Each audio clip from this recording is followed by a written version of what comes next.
It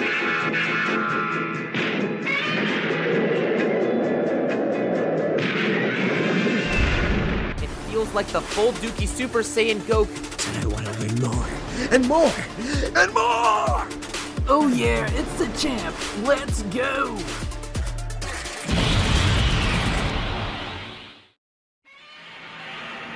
What's going on, guys? Welcome back to the Plastic Powered Podcast. This is Star Blast Studios alongside Daredevil 19 and our special guest for today, Geekdom 101. No champ today, unfortunately, because he has not seen Godzilla -1, which will be the topic of today's episode. But for his sake, you know, just to honor him, I will take out the lightsaber. Just for that. There you go, champ. I'm doing your work for you, even when you're not here. But yeah, geeks, I'm here. Well, welcome. I'm super excited to talk about this movie. You made me go out to my theater and watch it, and I do not regret it. After 7 or 8 times, you telling me to see it. I'm very glad. I'm very glad. Yes, and then I transferred that same energy over to Daredevil. Yeah, Godzilla mania is running wild right now all over the world, especially in America, because we'll talk more about it as we go through, but I've rarely seen a movie that wasn't supposed to pick up the way it did, you know? And there's a combination of factors to it, but I want to get this out of the way right now. I've seen people say things who haven't seen the movie yet, like, oh, this is big because Hollywood's been so bad. And that is true. Hollywood has delivered crap the majority of the past couple of years. Not everything, but the reality is this is just a well-made movie objectively. This is a great script. This has great performances, and it's just a great, phenomenal human story. And the problem with all these monster movies, even the Japanese ones, that they almost never get the human characters to get us to care. And even I love a lot of the classic Godzilla fight movies with monsters and Mothra. I love all those films. Especially the Heisei era. But you still don't care about the humans. They get stepped on and whatever. In this movie, you care. And you care so much that you could take Godzilla out of the movie and have it be just a natural disaster, and you still care because of the compelling story they told. This was a carefully crafted script. Takashi Yamazaki took years to hone it right, and you can tell.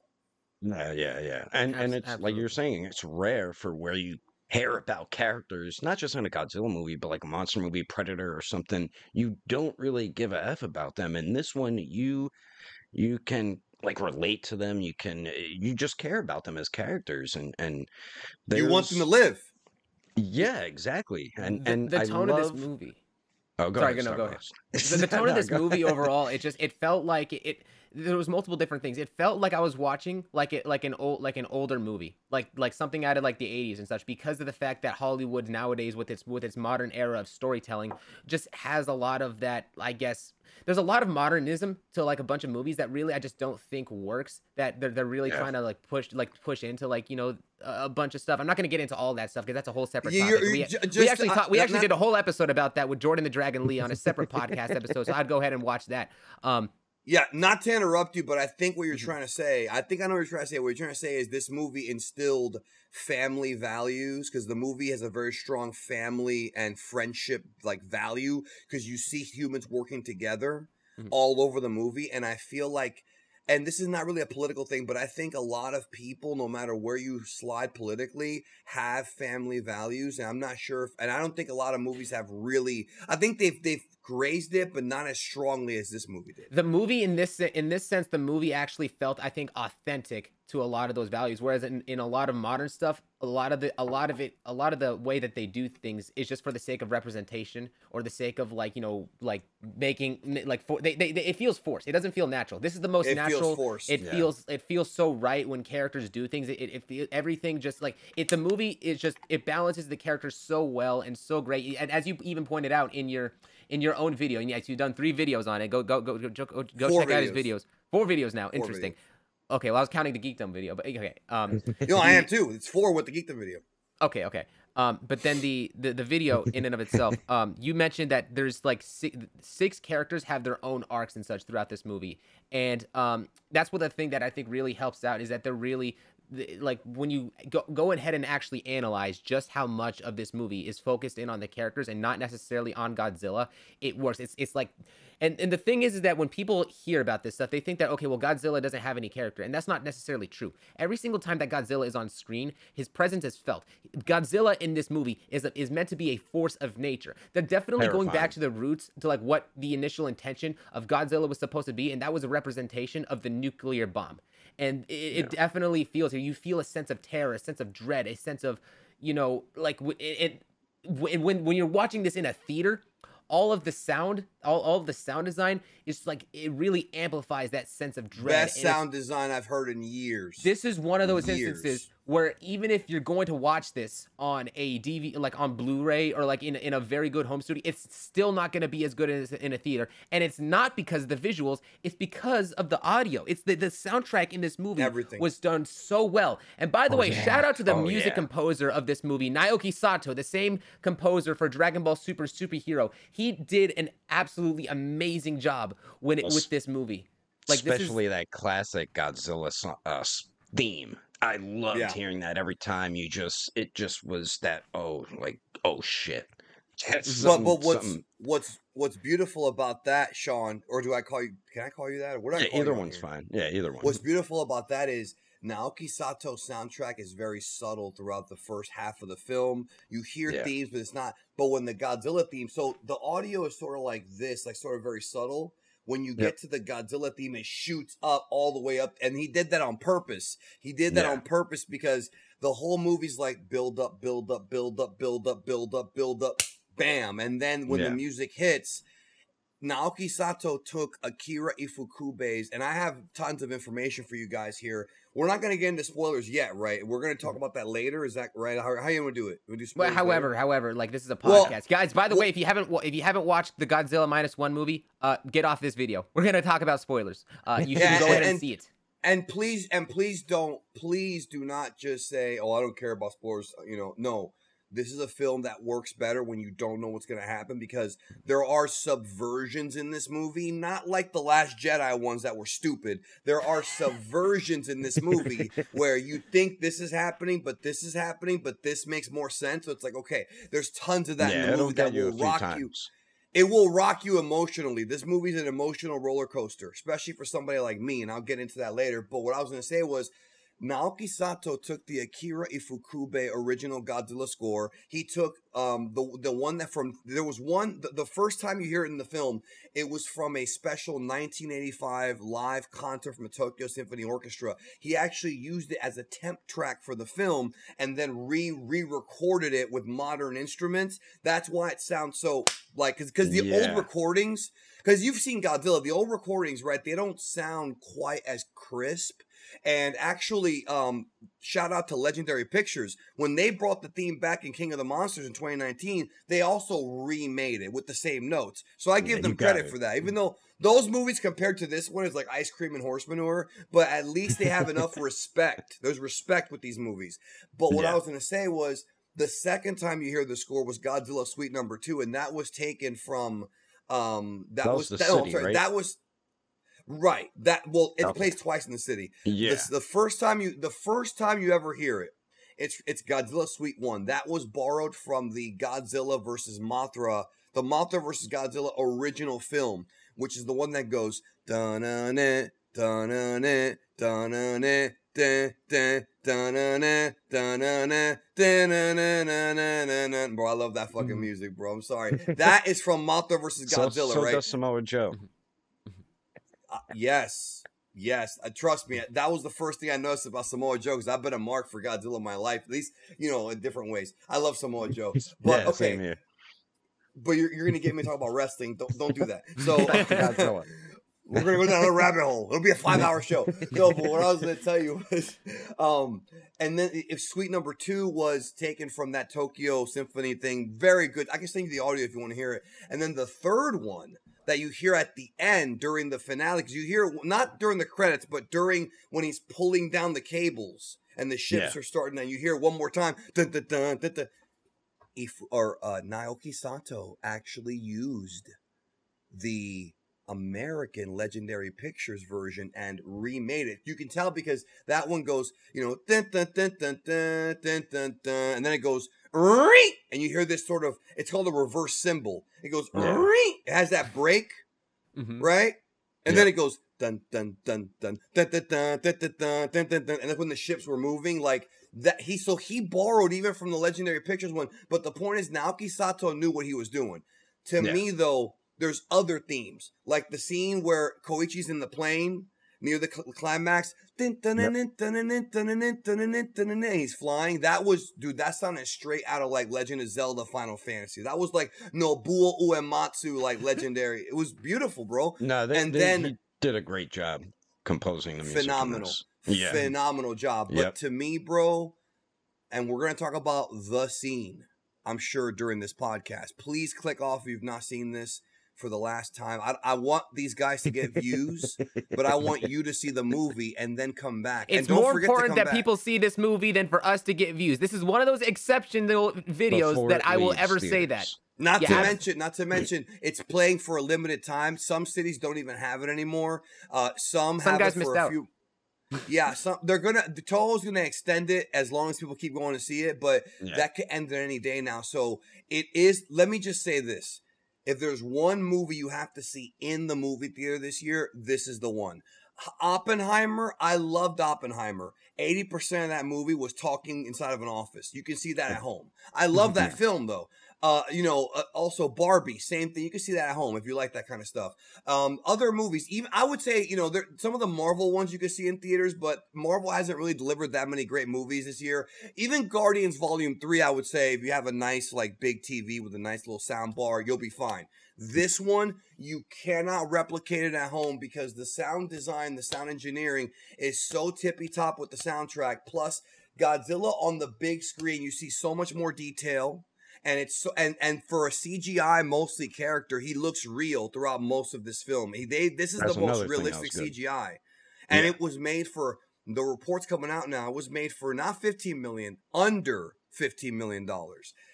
Think about that. The Marvels cost 300 million, bro. But what does this movie have that the Marvels doesn't? It has heart, script, and heart and story. But the thing is, the Marvels could have had heart. Because Imani Velez's character, Miss Marvel, she had it, but the editing and the story just messed it all up. I said that in my review. The Marvels could have actually been good. It's just that something happened in the editing room where editing's very important. The point is that it cannot be replicated at home.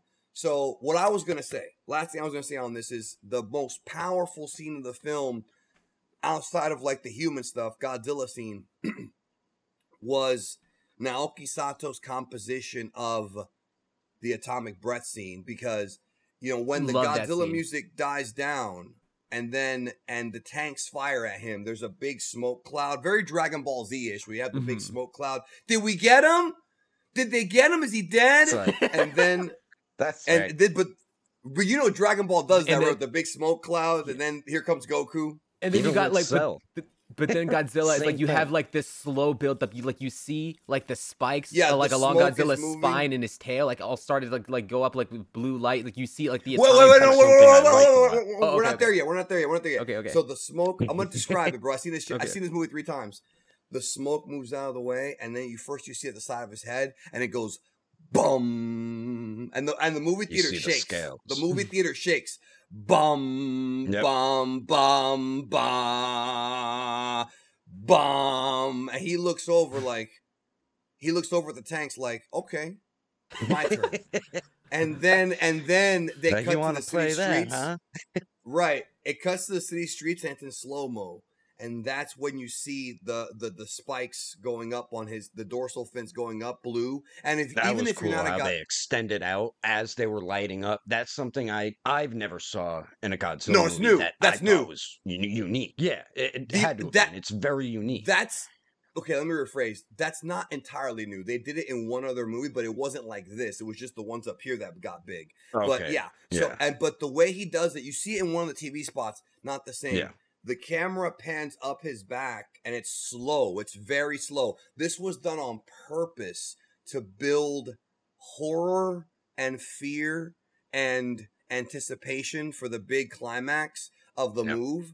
But even if you've never seen a Godzilla movie before, you know that something bad's about to happen because it's Yeah. almost like you're loading up a firearm.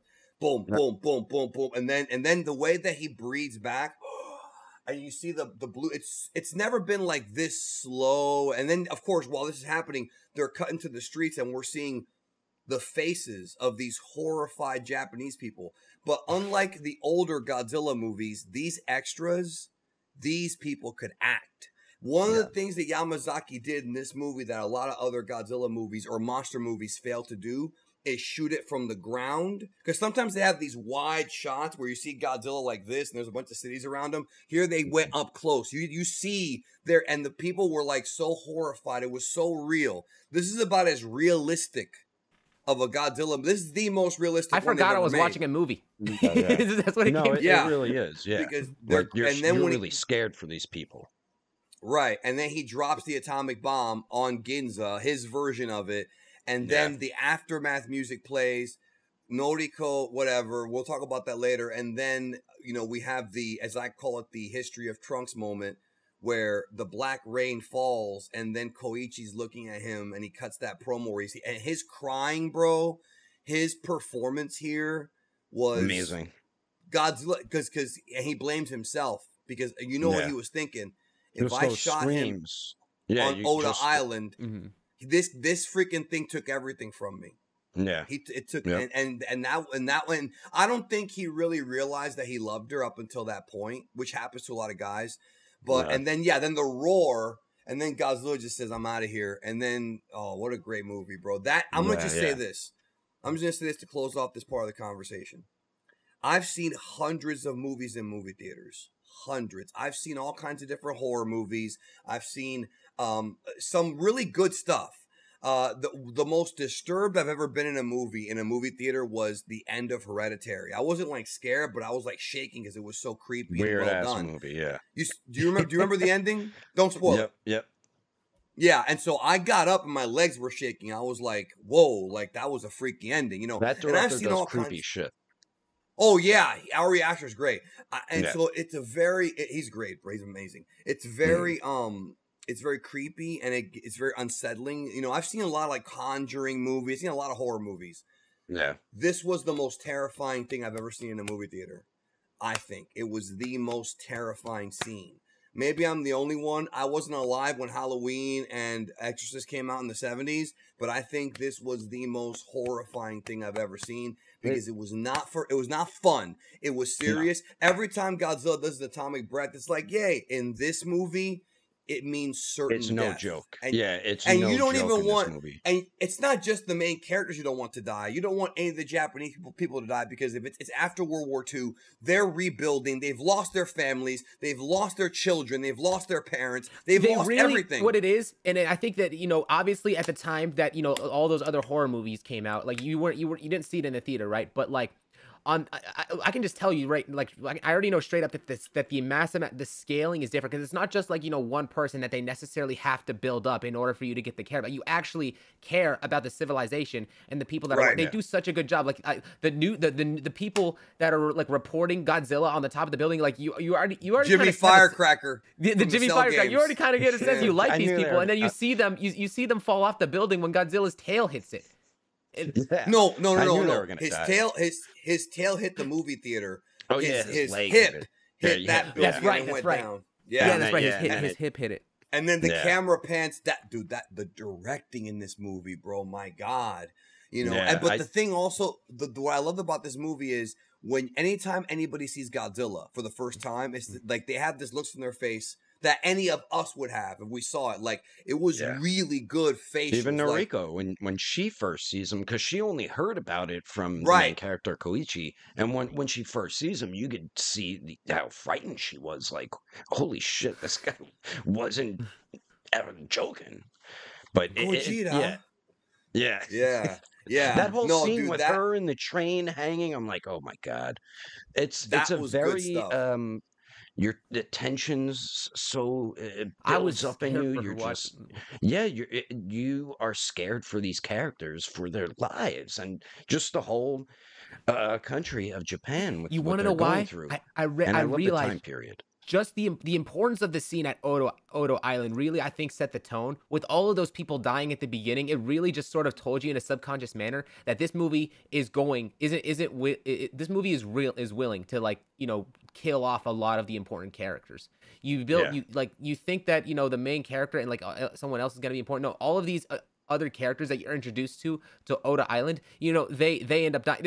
There's only one thing. There's only one thing I can really think of that I think I can really, I guess, compare it to. And y'all, Danny, you're not gonna like me for this. Attack on Titan. They really do a good job because, like, of something. No, something no, similar.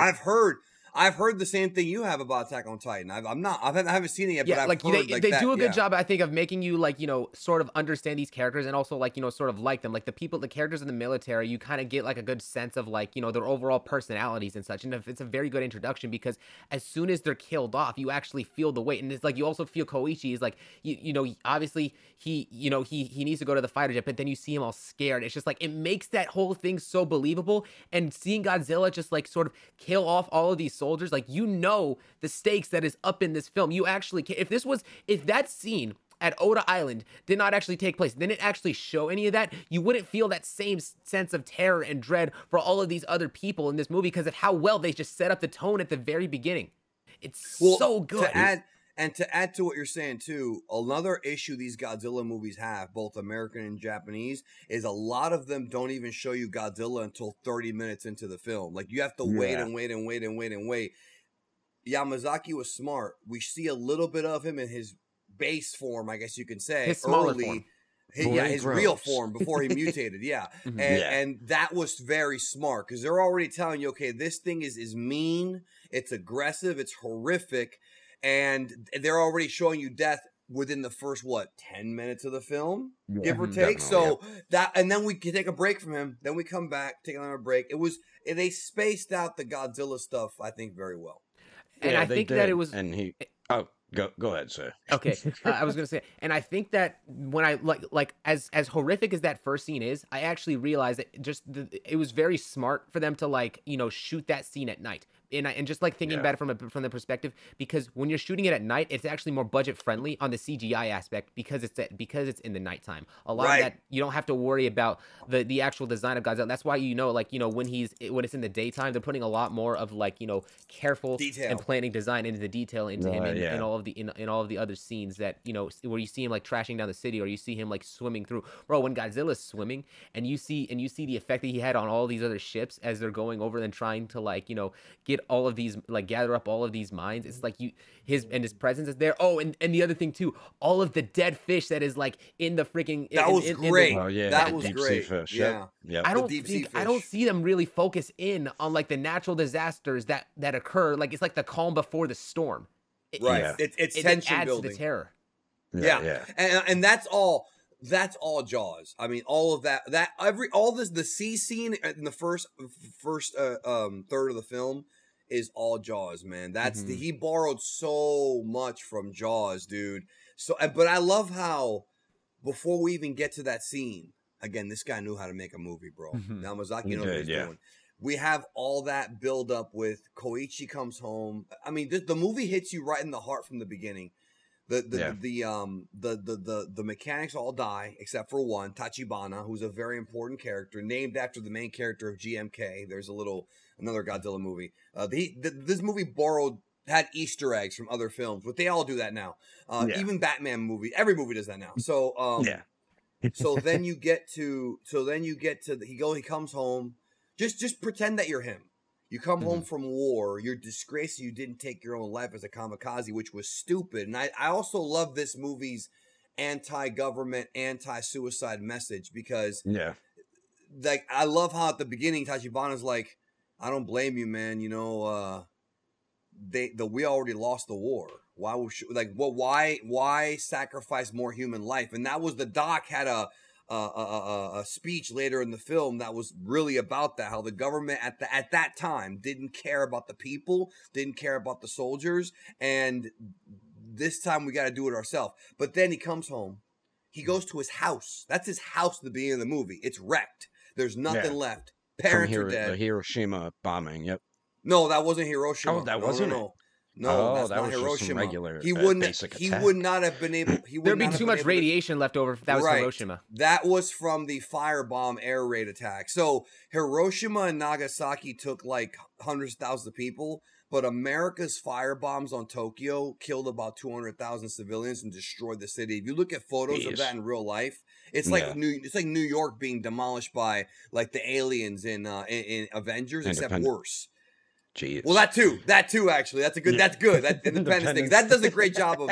Yeah. But no, they were firebombs, and so the houses were destroyed. So his neighbor scolds him because he didn't do his duty, but also his neighbor was in pain because all her children died, and Yeah. everyone's just trying to imagine coming home and having nothing, and you have to start over again. He didn't know, even and have a that's- house. It's gone. You have to literally Yeah. start from scratch again. And Yep. sometimes you think maybe I should have just done it, so I have to come back to this. You know what I mean? Yeah. So you already got despair and sadness, but then they build up like, okay, him and Noriko, they meet, they have the baby, they have little seeds here. Here's the rice, all that stuff. And then, Yeah. they start, some time goes by, and Noriko and him start to develop. It's not really a romantic relationship. It's sort of like they're roommates, but they kind of start to, get closer, and they do end up like loving each other, but it doesn't happen right away. It's more You realistic. can tell they start caring for each other as time goes on. And- right.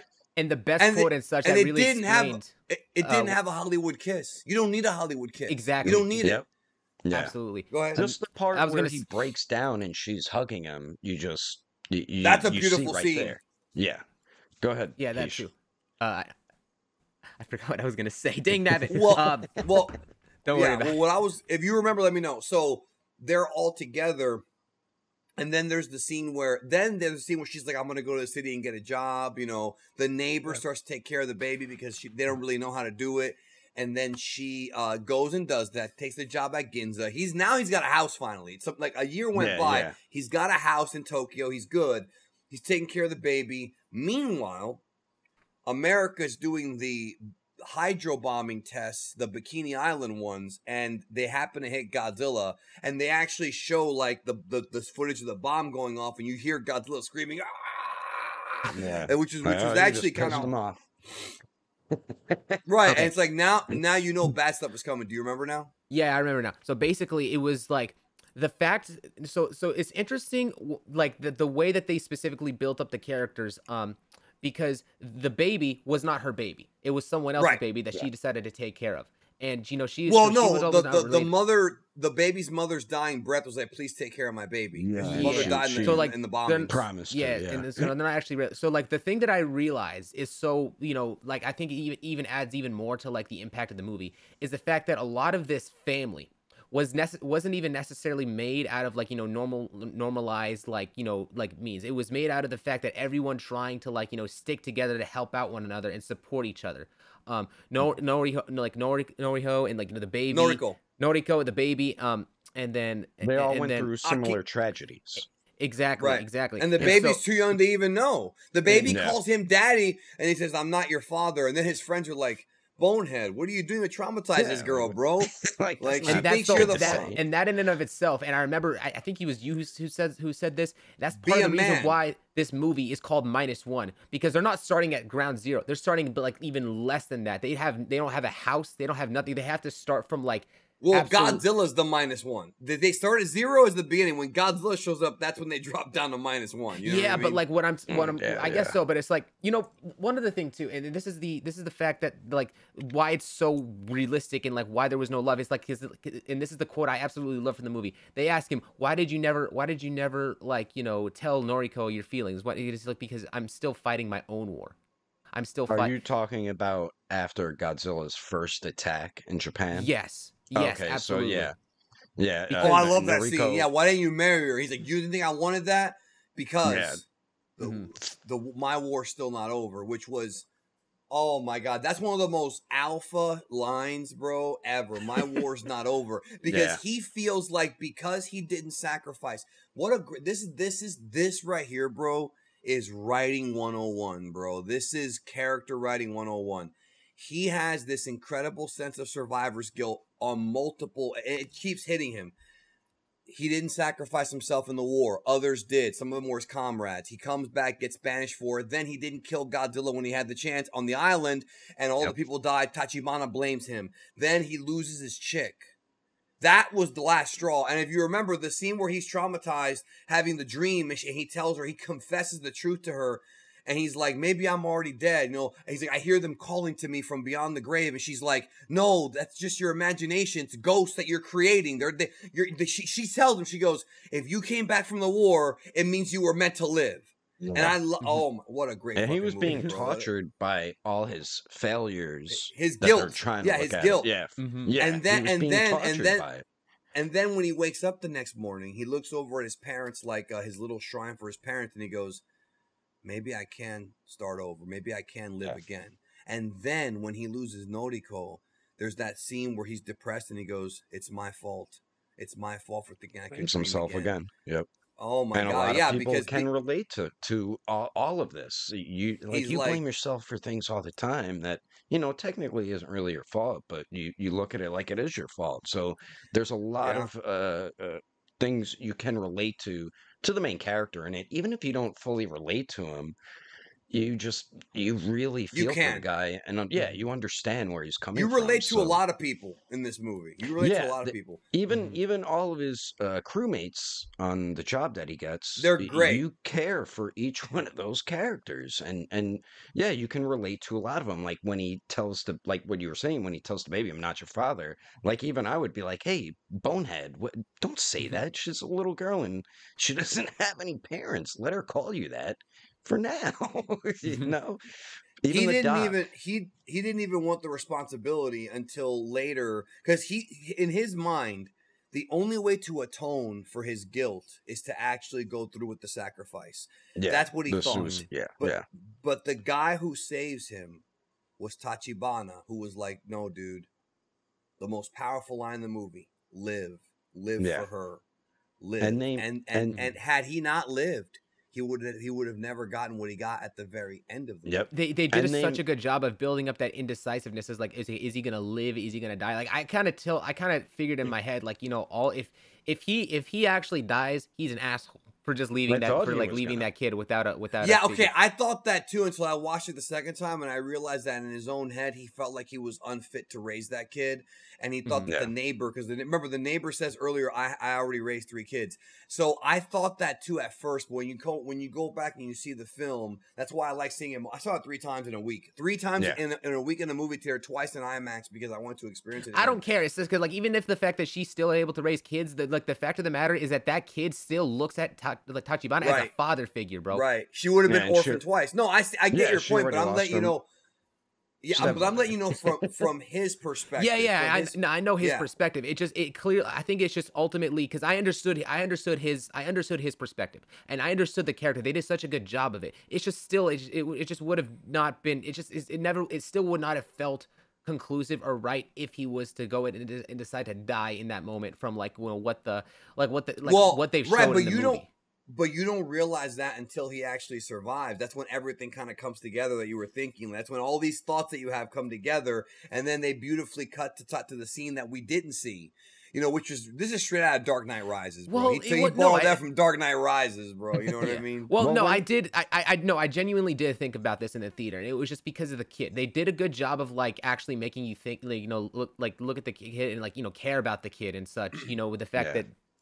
So that's what. Well, remember, we're talking about Japanese culture, though, especially back then. We are talking about Japanese culture, but back then they thought that sacrifice was like samurai shit. Like that's like the greatest thing you can do. Yeah, remember, he was willing. Remember what he said, bro? I'm willing to take my life so that I can have a future. There's multiple different layers to this. If Godzilla was not stopped, he would have come back and killed everybody, including the little girl. So he's saving her life by sacrificing himself. That's true. Again, you gotta watch the whole movie. When you see the movie again, that's how bro. We looked at it. The future. When you see the movie, right? When you see it again, but then Tachibana's thing was, what if we can stop Godzilla and you can be her father?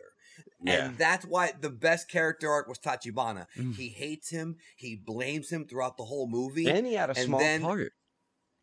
Yeah, but it was powerful. And then by the end, he's like, I'm willing to do what I need to do. And then Tachibana goes, so you're ready.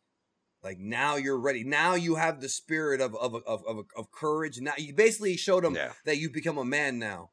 Well, now I'm going to save your life. And of course, one of the beautiful things is if you look at the chair he's sitting in, it says ejection in German. So if you actually can read German, you already saw the foreshadowing. There was little, and the thing is, some people said that, it was obvious. No, bro, that's good movie making. You have little clues. This is classic. Anytime you take any writing lessons on script writing, you have to have stuff in the first act that builds up to stuff in the final act. You have to sprinkle it in because then then the whole movie's valuable, not just the last third. Rogue One. It builds up, So, anyways, man, I love this movie, bro, and that's what I'm saying. Those thoughts that you had, I totally get it. But when you see it again in context, like, okay, the only way to save the girl is if he goes through with it because nobody else knew how to fly, and there was one plane left. That's right. That's right. Let me ask you guys something. When we first see the neighbor get that telegram, what did you think it was? I thought it was him saying, I thought it was him saying, I'm not going to go through with what I was going to go through with. So I got fooled with that too. Yeah, well, the male guy says this is for Suki, I cannot pronounce the last name, Koichi, right? So it was for him. I thought it was like his parents or something else because I was so invested into the movie. But there were other friends of mine who were like, "Oh, the chick's alive," but they knew. But I was so that flew right over my head. I thought she was dead from that. Me too. Because that impact of the blast afterwards, you're like, who the hell can survive that? And I thought it was bullshit until I read that people did survive the atomic bomb, but they got radiation poisoning and eventually they died. What about you, Heesh? I think it was just like the reason why I genuinely thought that she was dead. It was because of the fact that you saw just how quickly she flew around. You also saw all of the debris taking over and such as it just like it goes out and then like the area like everything is like sucked back in. It's like how does someone survive that? Yeah, exactly. That's scary. Like so I'm just like thinking, okay, if you're in the middle of that. It was very realistic. And then here's the other thing too is that if she was to survive, how do you know? How would she even still be able to? Like, bro, she would be buried in so much freaking debris at that missing limbs. Well, she definitely had a lot. She might have lost her eye. Like, I don't know we don't know the extent of her. Yeah. She, that is. People have said that they thought that she should have died, and the reason why they stayed dead. The reason why I disagree with that, I'm going to give you a logical hope writing. Not as powerful as because the movie wants to instill hope and wants to reward those who really take the that's part of it. That's part of it. They want to put hope at the end of the tunnel, the light. Her dying was the motivation for him to finally, the last straw for him to finally do something about Godzilla. Whether it took his life or not, he had to do something. He had to be involved with everybody else, whether it be on the ship or whether it be in a plane. He had to do something. And so that was the last push that he needed to say, okay, something has to be done about this. And so he already had her death was the motivation for the main character to actually do something about this. Yeah, he wanted to kill Godzilla. He wanted to kill him. He had to. But even that meeting, he almost walked out. With the doc. He did because he's like, "Is this gonna kill him?" And he's like, and I love how the doc, true to science, was like, this is an unknown organism. It should work, but I can't guarantee anything because we don't know anything about this creature. Like, and I love that because he didn't just lie and say, because, you would think we'll just lie to him and say it will work. And if we die, we die. But no, he's like, look, I'm being honest. Like, this might not work. Yeah. And, we'll get to that later. But what I was going to say about the chick was the reason why her living was important is for several reasons. One, that means that his non-sacrifice was worth it because he gets to be with her again. Number two, this man has been through so much pain, agony, and more than anybody on this call or maybe anybody listening would ever endure in their lives. More than any character. Hopefully, God. Too. God protect Yeah. us from those circumstances. Right, No, right, he for really sure. went through some.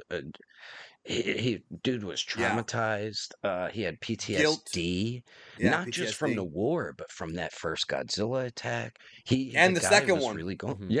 Yeah, he was really going through a lot of mental anguish and suffering from everything that he's been going through, and he's been going through shit since the first second of that movie, pretty much. Right. Since before the movie, because he left the war, he's like, fuck Yeah. this. But it was cool because Yeah. that was like a reward. That was like, that was like his reward, like almost like sent from God. Yeah. This movie's not really religious in the sense, but there's a lot of spiritualism in the film. I can see God in this movie, bro. Right, I you think told I me told that before. Yeah, I did. But I but did. but I wanted but I wanted to make it clear that this is not like a movie where like you don't see them going to church or anything like that or a mosque or anything like that. But it still had that sort of like that was his gift, and I love his performance when he's going up the stairs and he opens the door and he's like whimpering, like he's like hyperventilating. Yeah, and then she asks him, kind of "Is start your war doing it over?" with him. Like Is a your tear yeah, was oh, coming out I of did. my eye from it, but I was trying to stop myself from crying. But Me too, that was because a you're really a guy. heartfelt scene. See, if yeah. you were a chick, you couldn't stop yourself. But you're a guy, so and No, that's not was a heart- sexism. There's science to was- that. What I just said. It was yeah. Yeah. But it Cancel was such Geekdom. a heartwarming scene, and I mean, if you're in a relationship, Is your war finally over? yeah, It's like he yeah, just not Such and a then good that line. scene too. That scene, I think, is what made the tear almost because the tear was built up in my eye. It just didn't drip down. But Well, no, for me, I got teary just like you, but I didn't. I'm gonna just tell you what happened with me. It didn't hit me until I leave the theater, the first viewing. I go to my car. I sit in my car. I'm still processing the movie. Like I'm still processing what I've just seen here. Because very few movies, even if you don't cry, most of these movies, bro. Let's be 100%. Even the Marvel movies, you don't have to. oh yeah, It's just Endgame, Civil War. Those are the ones where you kind of think more, and you're like, you know what I mean? Like the good ones. Make you cry is the Iron Man scene at the end of Endgame. Right. That's And then sad. also when they all came together, Avengers Assemble, that hit. See, the thing about me is I don't just get emotional when people die. And when I say emotional, I don't mean cry. I mean you feel that like in your, that feeling you get when you want to cry but you don't really cry. That sort of whatever you call it, the anxiety. Mhm. I like Dark Knight Rises gave me that, and also so I mean again, it's not just that, it's also like when people come together or when something badass happens or somebody says something alpha. Like when like in Top Gun Maverick at the end where he's freaking avoiding the Maverick's in the F-14 again. It goes back to the first movie. And he's like that got me because I love the first movie so much. Like we're back. Like it's like this is the sequel. and then the fact that, and that's a great film too. The fact that Goose's son is mad at him for his dad dying and then finally like he forgives him. This movie had the same idea, bro.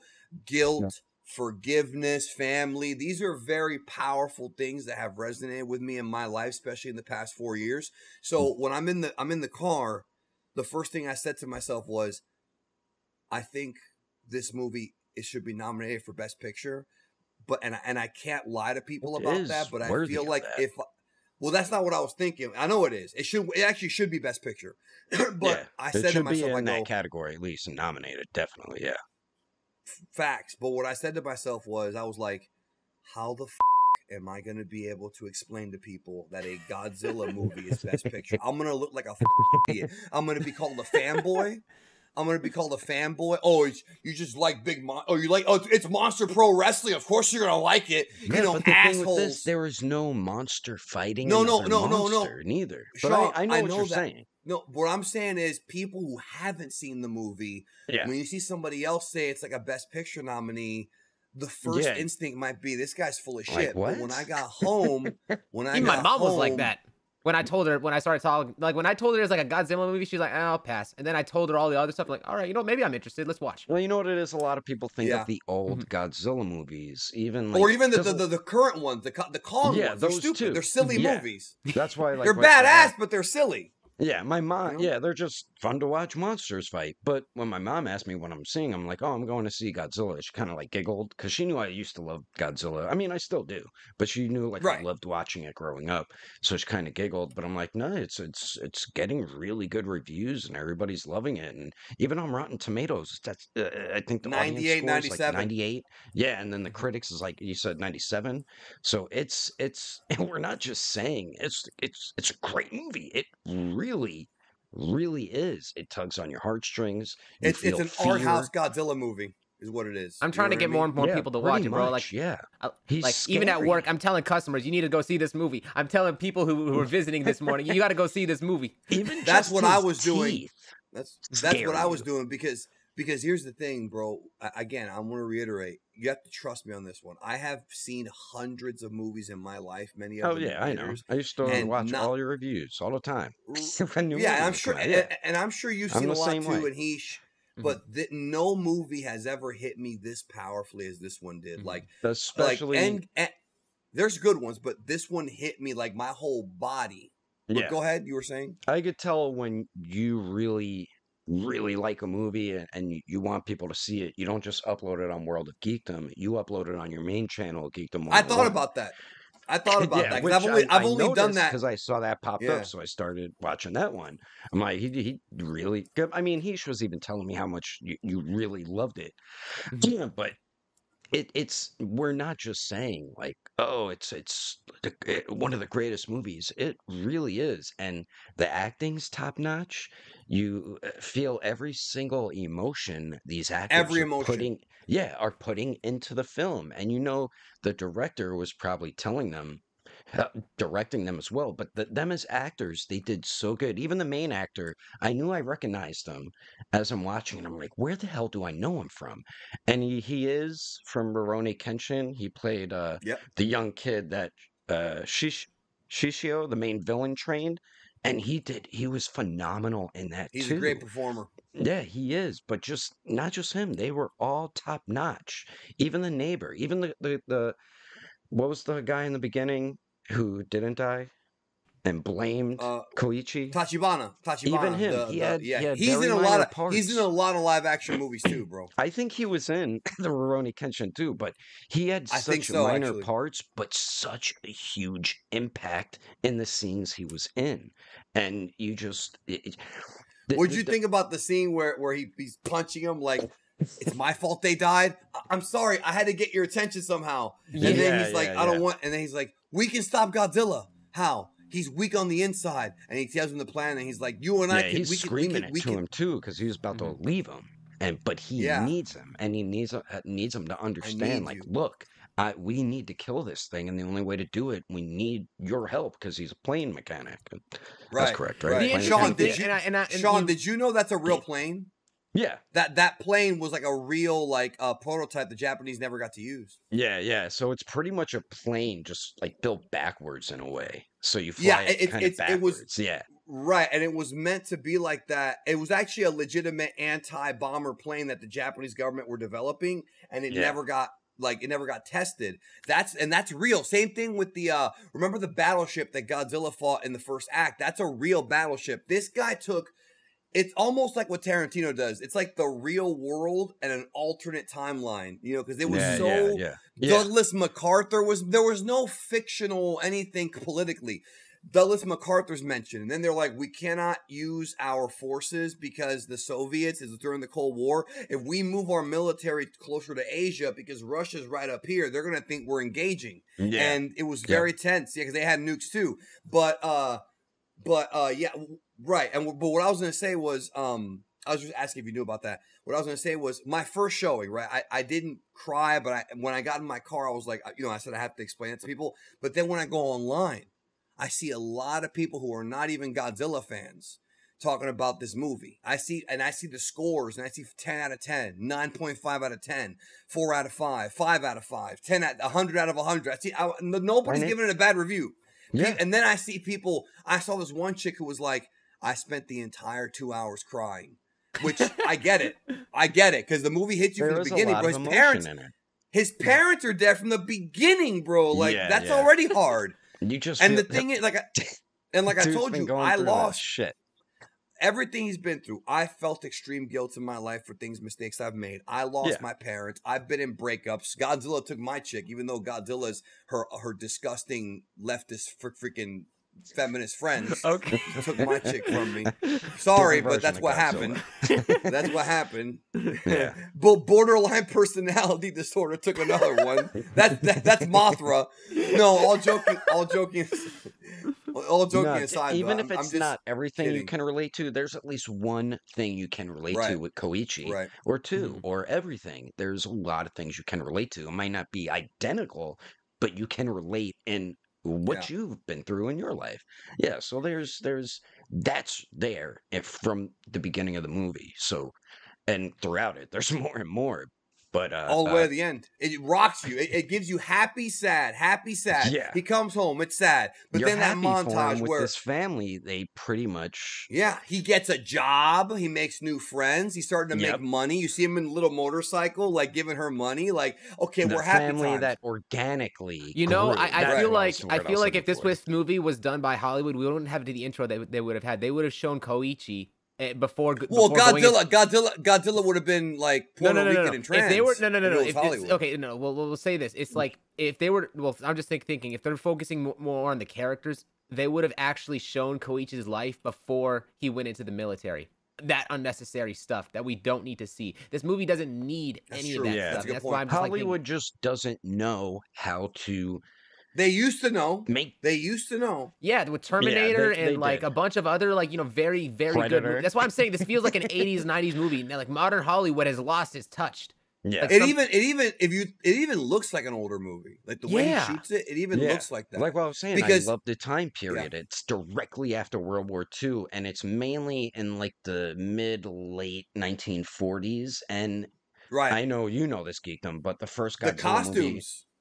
yeah, the first the costumes are great too. The first Godzilla movie was what 1954. Yeah, 54. So Took it place gave 10 years you- after the bomb. Yeah, it gave you that time that time period of like when the original came out, which was something I love that they did too. I Yeah, love the good thing time about period the movies. original, the only other movie that's emotional like this one was the original. The problem with the original, and that's a masterpiece movie, Yeah. is that the Godzilla scenes do look very dated because it's a Yeah, guy, he's you can see kicking their toy cars miniatures. and Yeah, and the thing is, from what I understand, when it came out in the 50s, people were scared. There's a Oh, scene yeah, in the movie. yeah. There's a scene in the That movie was where revolutionary Godzilla. then. There is a scene in Godzilla 54 where he destroys a movie theater. There were people in the movie theater in real life watching Godzilla destroy the movie theater they were in. They were like, "Oh!" Like they freaked out. They were, wait a minute, is he stepping on us? That's Think just about a that. You movie. get Same get with, like, lost in the original movie. King Kong movies. Like back then, that was the revolutionary. 30s one. No, but yeah, but he's back then in the 50s, them doing that with Godzilla, having a human in a suit, and just it was like a little diorama they had. It looked realistic then. And you know, and Sean, you know that if it wasn't for that, we'd never have Power Rangers, any of the Oh, giant yeah, monster thing. We'd never have any of that. Yep, King Kong Godzilla's was the one OG movie. Of OGs.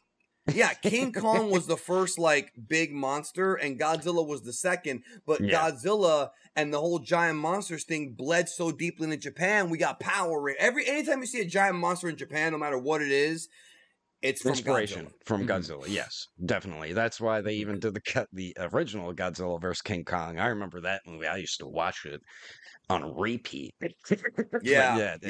They even did that because those were such two big popular icons, yeah, back then. And you had to make that movie. That's why we got one, what was it, like 2 years ago? Yeah, The Godzilla versus the Kong. modern one, yeah. And Yeah, that one, yeah, again, yeah. that movie is fun, but it's Yeah. also schlock. Like I Like, liked it's- Kong a lot more because he's more like you feel bad for him because he's getting his ass kicked and shit, and he's like you can see his family. Well, he's Kong the is last of his generally kind. written in a much more, I think, sympathetic man. I mean, they definitely make you feel sympathetic of Godzilla in other movies, but it's like it's not necessarily done in the same way as like it is with Kong. Because with Yeah. Godzilla, he's not necessarily looked as in other movies. He's like, oh, he's the superhero hope defender of the planet Earth. Yeah, fighting yeah. off against that. That's what he's They turned him Like, into. I yeah, like and the they're fact that they make Godzilla in this movie into a bloodthirsty, no f's given type of creature that yeah. just symbolizes the absolute horror and like all the fears of humanity into him. I mean, how Wait, I scary That's want an was that scene when the boats, the ship went by, and yeah, then you see I him want to. under the That ship, was and it's so beautiful. subtle, but it's scary. You're like, oh shit. No, I want to talk about Godzilla, but I want to say one more thing before we do, like the actual character. One more thing. So for my second showing, this is what I was trying to say earlier. When I got home from the first showing, that's when I got emotional. I didn't really cry, but I was like kind of sobbing, like Yeah. sobbing in a weird way, because I was like, oh my god, this movie's being loved by so many people, and I started seeing people's comments, and it reminded me of the movie, and I was like, and that's when I said I'm going back IMAX, because I didn't go IMAX the first time. Now, when I went to go see it in IMAX, right, I got high before I went. I took some medicine, right? Now IMAX, this movie is an IMAX movie because, as you know, IMAX speakers is like, I think it's 16.3 or something. It's like a lot of speakers with bass, like the Yeah. audio and Yeah. the big screen, it's It's bigger than a curved regular little screen. too, right? Some of them are. Some of them, it depends. Yeah. It depends on which one you go to. Yeah, But yeah. it's still bigger. It's still, But so the second time, the bro, you're gonna love this. You're gonna love this, Sean. The medicine kicked in right when he made it ashore. And remember what they do in Whoa. this movie. You see him getting out of the water, and then Yeah. they cut to he's with the little girl. Yeah. Emergency, and you don't even see him yet. First, you see a scene of Japanese people running, and then you see like a train. Like, remember how they show like the train, like from left to right? Like he's throwing stuff, and Yeah, then they cut yeah. to Aki, and then they cut to Noriko in the train, No, Rico. and then she looks over. And he goes boom, boom, like in the 54 one, right? They Yeah. took a lot from that movie, and she looks over, and that's where he's at. Otaise, Gozira, and then. And when Yeah. that hits in IMAX, when you're stoned, I was like, bro, I was like in the movie theater, bro, and I'm like gripping, Vibrating I'm the seats? gripping, because if you've ever done medicine, and by the way, my medicine is prescribed because it helps me with pain and things like that, other things I have going on. Legal medicine. When you're But the medicine enhances all your senses, your hearing, your vision. I'm the kind of guy. Where when I take medicine, I'm actually more focused because they have different strands. Yeah. I had to do that I'm with Inception. with the movie Inception, because I wasn't getting it, and then I had medicine, and then your brain opens up. Yeah, it opens up. Remember, God put that medicine on earth for a reason. Let's not forget. So, so I was, and then from that scene all the way to the end of the movie, I was a blubbering mess, bro. I was sobbing. That time I did kind of cry. It was more like wet tears. It wasn't like my eyes got water, like a little bit coming down. Watery. Yeah, I know. Right, but the thing is, like but it kept happening for the last hour of the movie. For the last hour, all of that builds up, so it gets more emotional and dramatic as that third act is hitting. So it's definitely understandable why there's a lot of emotion in that movie. It's so well done. Movie. Yeah, there's the sound engineering really gets to you. So remember the scene where he's flying on the plane and he's about to hit, and Godzilla goes for that bite, right? And he misses. Yeah. On the speaker system, like, you can hear the growl goes from the right speaker to the left. Oh, that was probably cool. You can feel it. I'm like, that probably happened to mine, and I didn't even notice. I noticed it the second time, and it's like, this guy really spent time carefully crafting every scene so that that's why he kept saying in all his interviews, go see it in theaters, go see it in theaters. Like, dude, I worked hard on this. That's what he's basically saying. I spent time in the editing booth, every little detail. And then the music, and then you see him coming to land. Then we have, of course, the decoy ship. He blasts it. We see the blast, and they're all freaking out like, oh my God. Like, we only have one chance to get this right. And then they cut the music. It just everything, all the sound. Oh yeah, and I That like was how at the the end. doctor's like, no, we're Oh, good. okay. He needs to regenerate before he can shoot another Right. one. That was or he smart. has to let That it was build smart. up We're again. gonna have a decoy Yeah. ship so that he wastes his atomic breath. Did you notice? Here's something else I picked up on the second time. Did you notice that anytime he does that move, he's actually hurting himself? Yeah, Like that's his what I was lips are seeing. like You could burnt. see He's it got was, yeah. yeah. He's And like he would, kind of like, you would see, because you would see the like red burnt. under his scales, and you're like, oh, shit. I Yeah, didn't he would notice bubble that. too, yeah. You would see Yeah, it would dude. This partially for CGI, bro. deteriorate. For Yeah. CGI, this looked real, bro. And I wanted to Yeah, get to yeah. the part about when they were in the water because that's I think what I need you to were- watch you were this going movie to. again. So one of the things I thought was interesting about the movie was how the plan to defeat Godzilla was the use of a pressure system. We've never really seen anything like that in a movie where they Was the they use of sink what? the pressure. So like pressure, sinking the him so pressure. quickly so that his body can't withstand that it. was different too. Yes. Yeah, Yes. that was very different. That was Yeah. that was Because it's different, but it's also realistic. If you ever go scuba diving, they Oh, yeah. tell you go down slowly because if you go down too fast, you will die. You know Mhm. what I mean? Just the pressure down there. If a human goes down, I forgot how far it is, but you start getting crushed. You can, yeah, you you go too far. start bleeding. You start bleeding on the inside, then you bleed out of your pores. Like and we see that happen with Godzilla So later. brutal. But what I wanted to talk about real quick was the earlier scenes in the water. They're Yeah. out there, and the doc knows why they're out there. Oh, you see the big wrecked ship. That was all done. All that stuff is Jaws. Like whenever you saw, if you seen Jaws, right? Like, and the thing about Jaws is it was a very similar filmmaking technique. You know, every time, remember the scene where Brody's on the beach? And she's never seen Jaws, so I'm not when going he to go into gets too much up and detail. looks, But that scene. yeah, and you see the dorsal fin, and at first it's not really shark. He sits back down, and then later, dun it, dun it, dun it, dun it, dun it, dun it, dun it. Oh man, and then tension building. Get out of the water. That movie was so powerful that when it came out in 1975, people were scared to go in the water.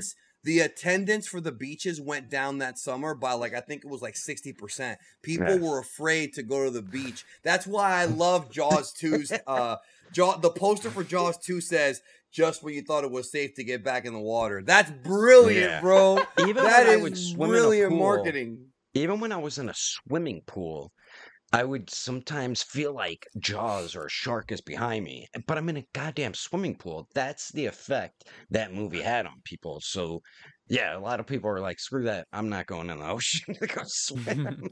The only thing you gotta watch out for in a pool is that Catholic priest, bro. So run, swim fast, swim away from him. Anyways, controversial. But no, listen. So what I was gonna say was they're on the boat, and I love how they see the boat and they're like, okay, we're out here. The Doc knows. Didn't tell him anything. And again, I love how the guy's like, he's like, all right, let's do our job. And then the guy goes, I thought you hated the government. He goes, absolutely I do, but we're out here already. We might as well do it. Yeah. And then you see Godzilla come out of the water and like he hugged the ship and brought it down. And then you see the dorsal fin coming. It's like, it's Jaws. It's just a bigger dorsal fin. It's much bigger. When and then moving, they you're like, move. we're not going to spoil Jaws here, but the mines was right out of Jaws. They throw the mines. If one blows up on the outside of his body, and right. And don't go into it too much, but it blows up on the outside of his body, right? No damage because he's got that scaly, that rough iron skin. Yeah. But then he puts one in his mouth. Fire! Brrr. It felt like a God of War. You ever play those video games where you're fighting a boss and you have to shoot something just right, like an arcade type Yeah. of game. Yeah. Yeah. Yeah, you gotta shoot it. They could make this to a nice. They could make this to a nice little game. There is a Godzilla game, not this one though. And you shoot, and then it blew up in his mouth, blew off like half of his freaking head. And it And it's like we got him. Yeah, it technically did kill him, but he regenerated. His body regenerated. It would have killed him. It would have Yeah. killed him then, but it wasn't just regenerate. It was. Yeah. Mm. And So, it's like, I was oh, like- shit. It was so disgusting. Yeah, think and we it's talked- like, okay. Yeah, it was gross.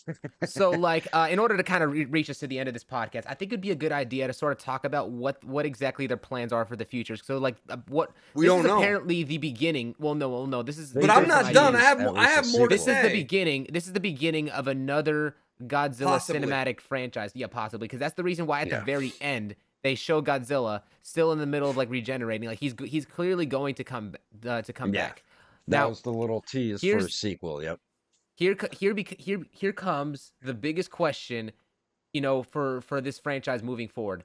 They set the bar up so high. How could they meet how could they meet the expectations that they have set for themselves in the next movie? What on earth could they be planning to do? Least. Well, he wants to do another one.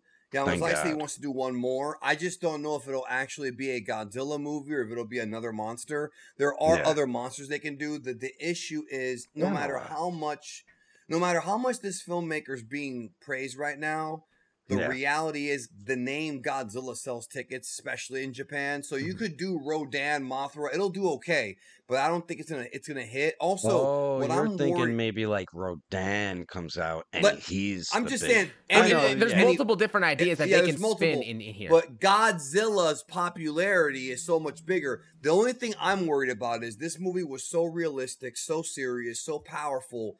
If they start throwing in like monster fights, there is a way to make that work. I'm not saying there's not, but you start running the risk of it sort of, you know what I mean? You start running the risk of you don't want it to feel cheesy and unrealistic because the movies felt so grounded in how it did stuff. If you have all of these other sort of concepts and such going around, you're gonna run the risk of the movie no longer feeling real or no longer having that same level of realism that this first one had. Also, I've noticed this too. As much as I love the monster fights in the old movies and even the new ones are fun. The most powerful Godzilla movies, original, 84, Shin, and this one is humans against Godzilla. That's always the most powerful like thing back because to its roots. We can't win. I did want to say something though about the regeneration. This is not a new ability, but it sort of is because his regeneration was quick. In the 90s, 80s Godzilla movies, he has the G cells that regenerate because of nuclear fusion. It actually makes sense, like he could regenerate.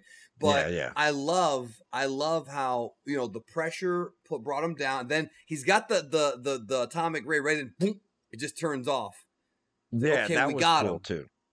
Yeah, and then he's still alive. And then wait. Let's pull him up, right? But then Godzilla with the inflatable whatever life preservers, he rips them, and you see him come up, and it's like, the pressure's not strong enough. So then the kid shows up, that's another great character. He wanted to be in the war. Early in the film, he's like, I wish the war lasted long. Koichi's like, what did you say? Like the whole thing was anybody who fought in World War II told everybody who didn't fight in World War II, you're lucky. You're lucky. You didn't go through what we went through. And then he's like, remember the guy's like, not going to war, something to be proud of. But then at the end, he shows up with all the little boats on some Rise of Skywalker stuff, except 10 times better. The tugboats. And they pull him up. And I noticed it the second time. When Godzilla comes up out of the water the second time, his body is tore up, bro. Like his eyes are bugging out. He's got his scales were all like ripped up. He's mad. He's tell the pressure of the water was hurting him. Yeah, it was hurting him. Yeah, this plan could have worked. If he had not ripped the inflatables, it might have actually worked. He was damaged, but here's the thing that blew watching it the second time, it really hit home. He is mad. Because not only is he regenerating all of the damaged scales, he's powering up the atomic breath as he does it. There's a scene where he's like moving and then he goes like this, like forward like this with his mouth open. It was horrifying watching that again because it's like now he's not gonna was something that was really creepy. The whole and movie. Bro, I want to say that I want to talk about that here in just a minute because I'm glad you brought that up. And he's about to, and then of course the sacrifice comes, and then boom, and then his whole body melts, and all the guys salute, and he goes down. I thought he was dead.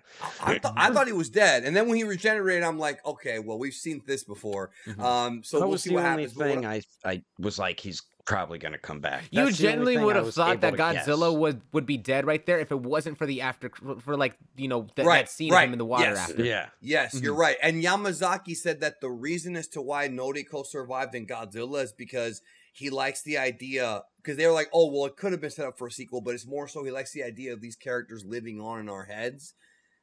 This guy knows what he's doing, bro. And he's right, because now we have to wonder, okay, what happens next? Let's say this movie does not get a sequel.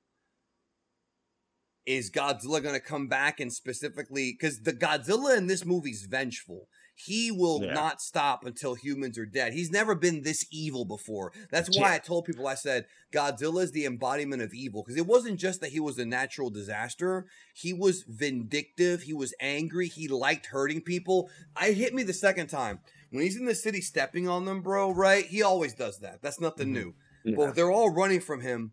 This son of a bitch takes his tail and hits the buildings, knocking them on all the people. He didn't have to do that. He purposely did because he wanted to kill them, bro. That's what I'm saying. He enjoys killing in this movie. No, he was evil. He's never been this evil. It doesn't. Here's the thing: it's that because in other movies he's kind of sympathetic. But in this case, okay. Here's the thing: is that I don't. You talk about Godzilla in this sense because, and this is the effect of the previous movies and such, that like as if like he's a more like he actually is thinking like the processing like thinking of like a human, I guess, because like but I don't feel like he even was necessarily supposed to be like that. I feel like the way that he's acting like a creature, like an actual animal. He doesn't like, and so in this case, in a way, it's more so like I feel like I feel like he's just acting on instincts. I think because specifically of all the other Godzilla movies where you actually, sort of understand like what Godzilla is thinking and, all of these other perspectives and such, that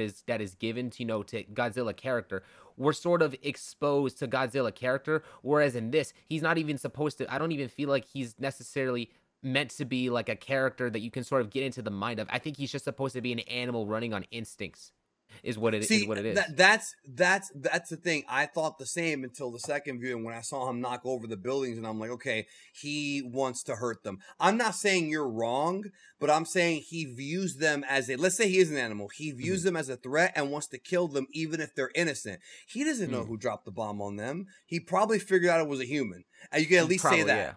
Yeah, and that's what I'm saying. It's like almost like a revenge story, even though the one that really wants revenge is Koichi. But the scenes where, like, another thing too, the scene where we were talking about it, right, where he's chasing after the boat, he could catch up to him at any point. He's just looking. Yeah, that's what I was saying. I'm like, he's toying with him, bro. Yeah, he's just toying with him, right? But and then when the bomb, go ahead. When the bomb blows off in his mouth, right, and he regenerates, he goes, and he gets up. Right? Yeah. And at that point, watching it the third time, I was like, he's about to atomic blast that boat. He's about to destroy that boat.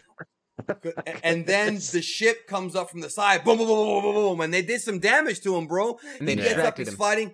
The cannons turn over, boom, boom, boom, boom, boom, right? And then he goes under. This is beautiful, under the water, right? And they look underwater, and the water starts turning more and more blue, and then. That was so well done. I forgot. And then they were like all shocked. And then he gets up with all the smoke and he roars. Then he looks and he's like, and he turns around because he's like, I got to regenerate. Like, when he does the atomic breath, it takes a lot out of him, bro. He's like, okay, I'm tired. I got to rest. Right. But what I was going to say, he's vengeful too, because even anyone who would shoot at him or attack him, he'd like even look at them like, for real? And then he would just kill him. Yeah, so, he does. He's right. He is an animal, but he does have a little bit of a personality. Not a lot. He's not in a laboratory trying to come up with way. But he's like, he definitely does not like humans, bro. And you know what? I don't like humans either. I mean, even in the specific way they sort of drew him out to see, like that. I mean, he's obviously, that was one of those things that if he was like actually thinking like a person, I guess he wouldn't have fallen. You're for right. that. No, you're right. That's what I'm saying. Not like a person, but he definitely does not like people. It's like a bully. He's a bully. He's a bully. And the thing about the movie too, I don't know if you guys noticed it. I noticed it on my third viewing. Before the plane distracts him, when he's stepping on the farmland, there's a part where if you look down at his feet, there's a dog running around, like barking. He steps on the fucking dog, bro. Yeah. And I watched it and I was like, bro, they're trying to get heat with the dog lovers. You're like, he's going for it. SOB. You heartless. You can kill all these people, but you killed an innocent dog. Damn you. He tried to put heat on the. Yeah. But I'm just saying. There's people who get pissed at that in movies. Yeah. Right. He covered all the bases, bro. But man, what a phenomenal film, bro. I can't even. It's the one time that Godzilla. This is the only movie. I'm gonna say this: the only movie in the history of any Godzilla movie I've seen where after, and I usually root for him, even if same. he's the bad guy. Even if he's the bad guy. After the atomic breath scene and the growling, I remember I said to myself, I go, this motherfucker gotta go. Yeah. Like I rooted for him in the beginning. They must kill him. Yeah, but then what you're talking about now, you're like, nah, this Godzilla is just out of this control. son of a bitch. Yeah, kill this this is son one of of a the bitch, very few Godzilla films where you're rooting against him and want them. The only one for me. And remember, Yeah. he was going to Tokyo next. And obviously, if you use your head, let's say he destroys all of Japan. Yeah, He's not done, bro. He's going to go to Russia. He'll go to China. He'll eventually get to America. Not the 98 all over movie, the world. but you know what I mean? He'll Like, go all you over the knew world. it was coming. Same thing with Shin. Shin was the same thing. Like, you know that eventually, I don't know, man. I can't put this movie over enough, bro. This movie's going to end up in my top 15 of all time. Not Godzilla. This is my top 1 Godzilla and my top 1 of this year. All-time movies. I don't know if it's going to break into, like... I wasn't bored once watching it either. There's no I boredom wasn't. in it. Yeah. I heard some people were, because the second act is the third act, I'm sorry, before you get to the end, it's drawn out, but watching it the second time, the dialogue is pretty important. Yeah, that's what like they're even when I saw Joker or Joaquin Phoenix, I was afraid I was going to get bored, but I wasn't bored That's a great at all movie. watching that. Same with this. I didn't feel any like I was going to get bored, but I'm just saying I wasn't bored at all during any scenes of this movie. The dialogue's great. Like what we've been saying, the characters, top-notch jobs on the film. The director, even the captain of the ship was awesome, bro. Where he's all like every over the top, bro. is great in it. There really is not a dull character in it that I can think of off the top of my head. I don't think there's really any dull characters in it. It's hard to make a movie like this, bro. Yeah. It's hard to make a movie like this, bro. It Like really Quentin is. Tarantino is another one once in a who's lifetime. fantastic at writing, and you never get bored with his movies. It's similar to that. The dialogue's just on point. Yeah, my number 1 favorite movie of all time is Pulp Fiction, by the way. My number 2 is Shawshank Redemption, another classic, another emotional film. 3 is Memento. Now 4 is a great movie. What's 4? Great movie. Menace to Society. You ever seen that movie? It's a hood movie. Menace Society? Menace I to did Society. see that. Yeah. I haven't seen that in a while, though. And then under that, it's like The Crow and like Star Wars and all that. The good Star Wars. How about Boys in the Hood? You like that one? I love that movie. It's not in my top 15, but I love it. That's a great. If you never saw these movies, you need to watch them. They're good films. I know. Memento's a crazy one, though. I'll get in my like hood movies. I think Boys in the Hood might be my number 2 behind Menace. Yeah, that one's definitely one of my tops. The biggest surprise, one of the biggest surprise in terms of casting, and again, this was something that's even surprised you, was the fact that the person who played Noriko was also she was involved in a live action version of Ace Attorney. Yes, I told Heesh, and I thought he was popping. He's like, "No way!" And then I'm like, "Yeah." He goes, "Yeah," and Heesh goes, "Yeah, but that movie sucks." I'm like, "Oh, all right." The Rurouni wasn't a good ones are really good. If you've never seen them, watch them. Great, like even the Ace Attorney sword fighting, samurai type the shit. The thing about that actress too is, in real life she's not that attractive. In the movie, she's super attractive. Yeah, because she's gorgeous. Not just because she has a pretty face, but I mean her character. Like that is the kind of woman that any guy would want. When you're having those crazy dreams at night and she's like holding you and shit, bro. Look, like when not early in the relationship, when you want a wife, bro, that's what you need from her. Stuff like that. Yeah. She doesn't have to do anything crazy. She just has to be wife there material. For you. That's it. Yeah, bro. You didn't want her to die.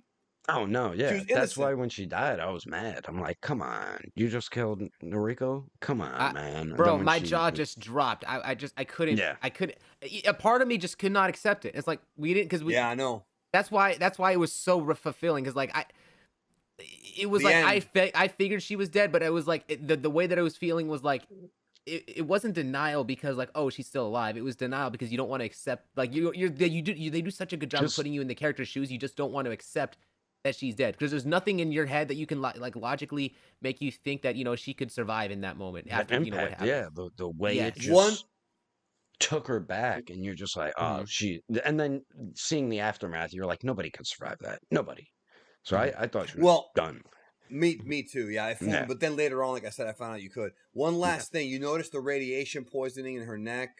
You didn't notice the heat. Yeah, They I do was show like, it, what is that? I noticed that too. I'm like, it's not a tattoo. which The means fuck that is that? there's still consequences, bro. There's still Her consequences. to lifespan this. is gonna be depleted. If they do another Yeah. movie, she's probably gonna end She'll up be like she'll be dead off screen, maybe. Same thing with Koichi, because when the black rain fell on him, from what I understand, if you're in a nuke and the black rain falls on you, Yeah. you got radiation poisoning, Yeah. dog. Because the You know rain what is it is? pure.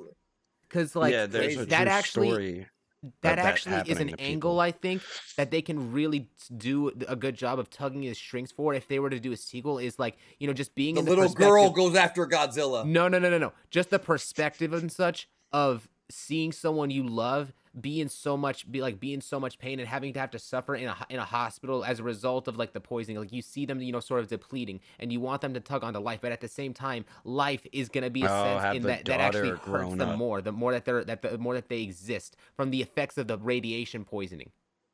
Well, here's the thing: when you get radiation poisoning, bro, you might only last a matter of weeks. Like Yeah. it's like cancer times 100. There's Or different like forms of with radiation poisoning. There superpowers, was this one guy. according to comic books. There was this one guy, and this happened in a nuclear power plant. I know this is not necessarily the exact same kind of radiation, but we don't even have to say that it's the same radiation of Godzilla's blast and such of the nuclear bomb. But what I was we gonna don't say, know, right? But what I Yeah. was gonna say was there was this case where this one guy like when he got affected by the radiation poisoning was his cells lost the ability to clone themselves to age. Right. And That's so what happens. That's what happens when you get radiation poisoning. Yeah, Your this cells guy, don't but regrow. this specific person who was in the hospital, he lasted I think 5 more Days, years right? and such.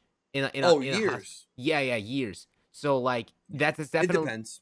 So again, it's I think that there's multiple angles that they can specifically use to really make you feel for her position, also Koichi's position, and being able to truly value her at this point, because he'll Yeah. he'll see it as a case, and he will just want to make up, almost make up for all that she helped him out with up until then. There's We multiple, also- multiple It should different be the conflicting daughter emotions when with she's it. grown up, because I Yeah, feel like well, both of that's- them should be affected by the radiation and suffer at Yeah. some point, not right away, but at some There's point. they definitely a suffer good and the writing daughter angle, I sees it think, all. that can tug on the heartstrings in such a different way. Because if the Yeah. theme of such of this movie is to hold on to life, now it would be the opposite. For her, holding on to life would actually bring her more pain and be even more detrimental to her family. That would Yeah, be, I think, that would be Yeah, such a good thing and- for the sequel in terms of themes. Well, I mean, with the sequel, the other thing is how long will it take Godzilla to regenerate fully? And one of the theories is if he does regenerate, is he going to have the same memories? Because there is a chance that he could regenerate into a new Godzilla, and that could be a way they can twist him into being a babyface, if they want to go that route. I don't I'm even not know saying if I they want will. to do it like that. But then again, it's I don't know. I'm it's just so- letting you know. Yeah, They no, could. I you're think it right. should Or take they him could have- years till he regenerates Right. properly. Or each what if he's like a starfish where each body part regenerates into its own Godzilla? Then we're done. Oh. Then that's it. Yeah. And there's so it's Godzilla plus 5. Oh, It's but like then six yeah, of but them. then you have that Sons one, of but then you have Godzilla. that one Godzilla that actually, he came from all that, but he actually sympathized with humans, and so you see that Godzilla fighting all the other Godzillas, and That's what I'm saying. There's a lot of ways it can go. absolutely. You know. All right, But I sure did if want to it's say the one same last team. thing. Oh, One go ahead. last thing. What'd you think about the little girl? Her crying, which I thought was really realistic, because kids do cry when they sense sadness, even if they're not, Yeah. they don't know what's going on. Her crying and her drawing what'd you think about that? That's the last question I had. Oh, I liked it, especially that last drawing with the whole three of family. them? Yeah, you're just like, oh man, she's that was really meant to grab you by the heart. that Yeah, little kid's yeah. performance was absolutely amazing, and she should definitely grow up and pursue acting more. I thought when she was like a baby, Hopefully. because sometimes they pinch them to make them cry. I thought they did that when she was a baby, but when she was a little older, you could tell she was actually crying. But when she was like a I think baby, there's tricks to it. Like if you take a toy away from them, quickly shoot. Yeah. There's tricks. I don't like manipulating kids into crying. I'm not If you- really big on that. if you But watch for Baby movies, Boy, they do it to the baby that what's the actress? in Baby that Boy movie? with Snoop Dogg. You know about with Snoop Dogg? Yeah. If you I watch, haven't seen that what the movie hell's in the years. actress's name? Tyrese's Tyrese girlfriend. Gibson. Yeah, his girlfriend Tyrese- in it. I don't Um, remember her girlfriend. Taraji. Tyrese. Oh, she's in a bunch of movies. Yeah, Yeah, from Taraji Benjamin something. Button, Yeah. you see her pinch the baby's leg and it starts crying. That's what I'm saying. Like they do that, but that was years ago. So, but yeah, I thought the little kid did a really good job for what she For a was. 2-year-old. Yeah, exactly. Yeah. All right, guys, we're gonna go ahead and close out.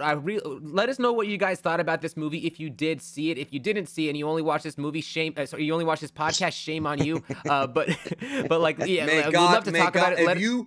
If you spent money on the Marvels and not Godzilla -1, I hope God forgives you. Yeah. No. Let us know what you guys think down in the comment section down below about this movie. I'm very interested to see what else you guys have to say about it. This has been a very good topic of conversation. Very good movie overall. It's very rare that you see movies like this in such a modern era, and Godzilla is really just an absolutely masterpiece of a movie. Go if this is one of those cases where at the very least this video did convince you to go watch it, still go watch it. It's still in some theaters around in the West, and it definitely deserves your time. More than worth the price of admission to go see it. Absolutely. All right, guys. With that being said, we'll see you guys in the next episode. Thank you, Geekdom, as always, for joining. Thank you, sir. All right. Till next time. Thank you, and it was fun. And I'm sorry I gush over this movie, bro. I could talk about this movie for hours, but I think we covered most of it. Keep going. I think so. Yeah. We could go on for hours, probably. It is a really good movie, though. Really, guys, go check it out. You will not regret it if you love all the same shit we love. You're gonna really enjoy this movie. All right, guys. We'll see you guys in the comment section. Till then. See you guys later. Thanks for listening to our podcast episode. If you're on YouTube and watch the video, then thank you for watching as well. We are your hosts, Starblast Studios, Champ Animation, and me, Daredevil 19. And if you enjoyed our episode on Spotify, be sure to give us a follow and rating. You can also leave us a comment under the Q&A, and we do thank you if you do. And if you did watch this on YouTube, be sure to give us a like if you liked it, and a subscribe-a-roo if you enjoyed it. And we will catch you on the next episode of the Plastic Power Podcast.